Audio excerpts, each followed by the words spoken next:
All right, today we're going to tie the blood knot. This is one that a lot of people have a lot of trouble with, and reason being is they start off in this method, and there's a little trick to it that I found. I've seen other publications of this too, but you take your two strands and you tie either an overhand or a figure eight into it, like this. Okay, and tighten that down. That's your starting point. Then you take your two strands and split them, like so, and you twist them. You get this loop like this. Okay.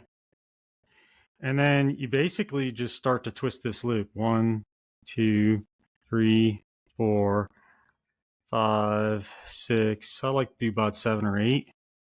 Then you take that whole first knot you had and feed it through the setup.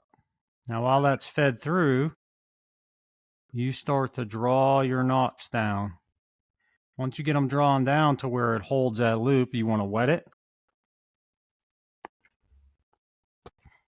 And then you want to pull it tight with all that moisture in there. Okay.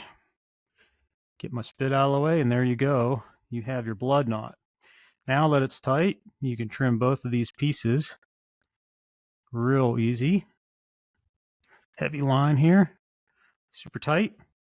And you are at a perfect blood knot. And there you go.